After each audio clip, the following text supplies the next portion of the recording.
Morning children, today I am going to start with the same lesson, the series lesson, that is the Indian physiography. The first and the foremost I will go to the chapter is the Peninsula Plateau.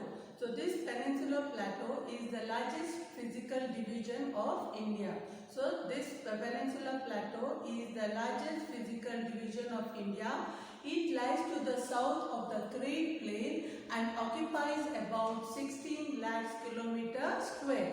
So it lies to the south of the Great Plain and occupies about 16 lakh kilometer square. It is roughly triangular in shape and its apex means the tip, the highest point, okay, is formed by the Cape Kanyakumari in the southern extremity. So it is roughly triangular in shape and its apex is formed by the Cape of Kanyakumari in the southern extremity. It is bounded by many hills and plateaus are namely like we find Aravalli, the Vindhya, the Satpura, the Western Ghat, the Eastern Ghat, the Chota Nagpur Ranges, the Deccan Plateau and the Malwa Plateau. So I will repeat once again. The Peninsula Plateau is the largest physical division of India. It lies to the south of the Great Plains and occupies around about 16 lakh kilometer square. It is roughly triangular in shape and its apex means the tip, okay, the highest point, is formed by Cape of Kanyakumari in the southern extremity. It is bounded by many hills and plateaus, namely the Aravalli, the Vindhya, the Satpura, the Western Ghat, the Eastern Ghat, the Chota Nagpur Plateau, ranges and the Deccan Plateau and the Malwa Plateau, etc. Now I will move on to the Aravalli Range. The Aravalli Range is the oldest fold mountain, lies to the northwest, that is the Guru Shikhar, that is 1772 meters is the highest peak on the above hills of the Aravalli Range. So the Vindhya Range flanks the northern edge of the Narmada Valley and the Satpura Range runs in a east-west direction south of the Vindhya in between the Narmada and the Tabi River. So I will repeat once again. The Aravalli Range is the oldest fold mountains, lies to the northwest, that is the Guru Shikhar, about 1772 meters and is the highest peak on the above hills of the Aravalli Range. The Vindhya Range flanks its northern region of the Narmada Valley and the Satpura Range runs into east-west direction south of the Vindhya in between the Narmada and the Tapi River. So next I will move on to the Western Ghat and the Eastern Ghat, the second part. What do you mean by Western Ghat and Eastern Ghat? I will tell you the difference between the Western Ghat and the Eastern Ghat. The Western Ghats are a continuous range running parallel to the west coast of India. So the Western Ghats are the continuous range running parallel to the west coast of India and the Eastern Ghats run almost parallel to the east coast of India. So the Eastern Ghats runs almost parallel to the east coast of India. In the Western Ghat, they are higher than the Eastern Ghats and are continuous, and in the Eastern Ghats they are lower than the Western Ghats and are not continuous. Now I will move on to Western Ghats. In the Western Ghats, Anamudi is the highest peak in South India, and in the Eastern Ghat, Aramakonda is the highest peak in the Eastern Ghat. Western Ghat, they extend from the Tapi Valley to Kanyakumari and here in the Eastern Ghat they extend from Mahanadi Valley in the north. So once again I'll repeat the difference between the Western Ghat and the Eastern Ghat. The Western Ghats are a continuous range running parallel to the west coast of India, and the Eastern Ghats run almost parallel to the east coast of India.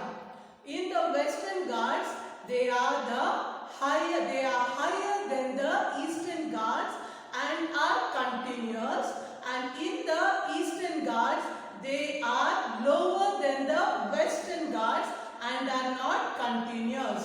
Here in Western Ghat, Anamudi is the highest peak in South India, and in the Eastern Ghat, Aramkonda is the highest peak in the Eastern Ghat. In the Western Ghat, they extend from the Tapi Valley to Kanyakumari, and in the Eastern Ghat, they extend from Mahanadi Valley in the north. And there is one more difference.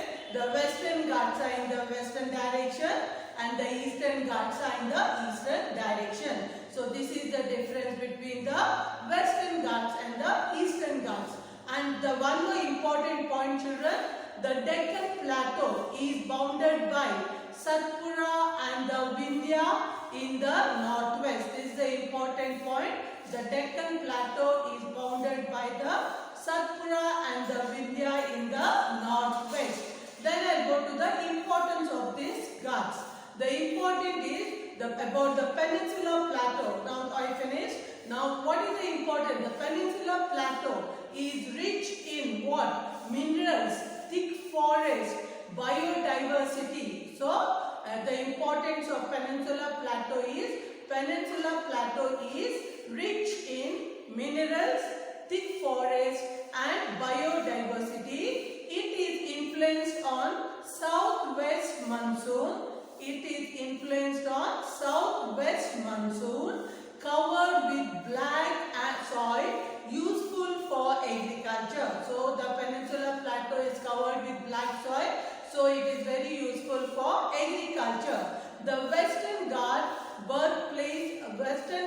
are the birthplace of many South Indian rivers.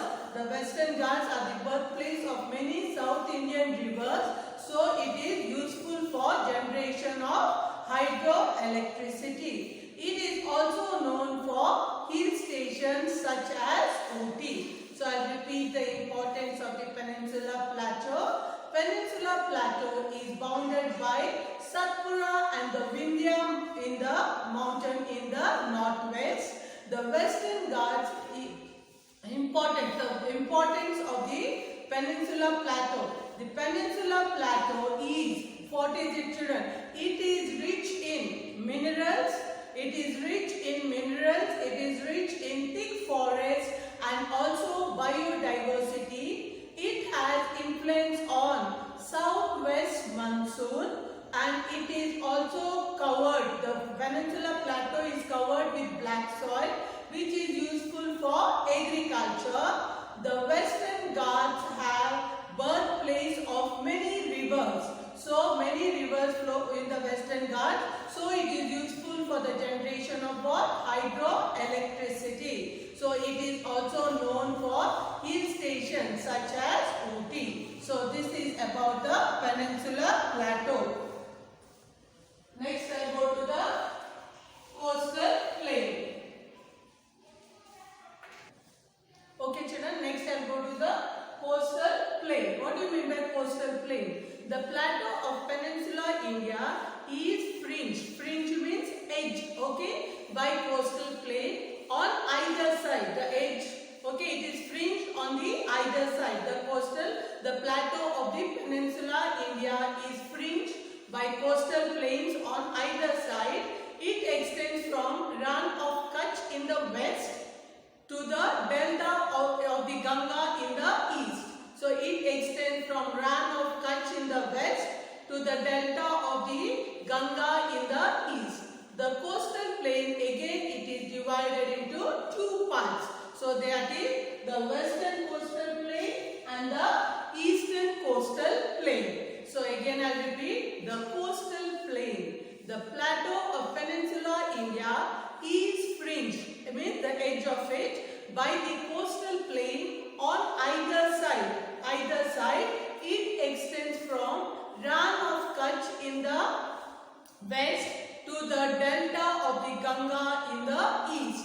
The coastal plain is divided into two types, the western coastal plain and the eastern coastal plain. Now I'll tell you the difference. The western coastal plain lies between the Western Ghats and the Arabian Sea, and the eastern coastal plain lies between the Eastern Ghats and the Bay of Bengal. I'll repeat once again. The western coastal plain lies between the Western Ghats and the Arabian Sea, and the eastern coastal plain lies between the Eastern Ghats and the Bay of Bengal. The western coastal plain is narrow, steep and rocky. The eastern coastal plain is broader than the western coastal plain. The western coastal plain is narrow, steep and rocky. The eastern coastal plain is broader than the western coastal plain, and it is broader than the western coastal plain. And it is again divided, the western coastal plain is divided in three parts, and the eastern coastal plain is again divided in two parts. The western coastal plain, which is divided in three parts, its divisions are the Konkan coast, the Karnataka coast and the Malabar coast. And the eastern coastal plain, which is divided into two parts, its divisions are Northern Sikar and Coromandel coast. I'll repeat once again, the western coastal plain and the eastern coastal plain. The western coastal plain lies between the Western Ghats and the Arabian Sea. The eastern coastal plains lies between Eastern Ghats and the Bay of Bengal. The western coastal plain is narrow, steep and rocky. The eastern coastal plain is broader than the western coastal plain. The western coastal plain is divided in three parts. Its divisions are Konkan coast, the Karnataka coast and the Malabar coast. And the eastern coastal plain, the divisions are two, that is the Northern Sikar and the Coromandel coast. Now I'll tell you the importance of the coastal plains. The coastal plains of India provide some natural harbors which help in carrying on foreign trade. They are Kandla, Mumbai, Marmagaon, Kochi, Visakhapatnam, Kolkata, etc. And these coastal plains are useful for fishing, shipbuilding, agriculture and production of salt. They attract tourists and are useful for navigation. I'll repeat once again the importance of the coastal plain. The coastal plain of India have been provided with some natural harbors which help in carrying the foreign trade. Next point, what are they? The Kandla, Mumbai, Marmagaon, Kochi, Visakhapatnam, Kolkata, etc. The coastal plains are useful for fishing, shipbuilding, agriculture and production of salt. They attract tourists and are useful for navigation. Okay, so this is about the importance of the coastal plain. Now I am going to the last part, that is islands of India. What do you mean by islands? There are about 247 islands in India. Of these, 204 are in Bay of Bengal and 43 are in Arabian Sea. The Lakshadweep Islands are in the Arabian Sea and are formed by corals. I'll repeat once again. There are about 247 islands in India. 247 islands. There are 247 islands in India. Of these, 204 are in Bay of Bengal. 204 Bengal. And the next, which is remaining children, 43. So 43 are in Arabian Sea.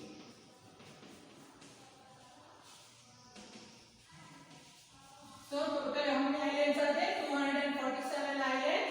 In that 204 are in Bay of Bengal and 43 islands are in Arabian Sea. The Andaman and Nicobar Islands are in the Bay of Bengal and the Lakshadweep Island is in Arabian Sea and are formed by corals.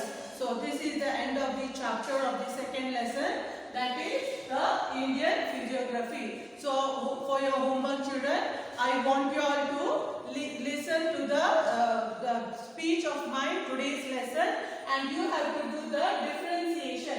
First you write the few points about Peninsula Plateau, divide into Western Ghats and Eastern Ghats. Write the difference of Eastern Ghats and the Western Ghats. Write about the coastal plain, few points, and again you divide the Western coastal plain and the Eastern coastal plain, and at last you write the islands of India. So this is the homework for you. I'll be checking when you come back to the class. Thank you children.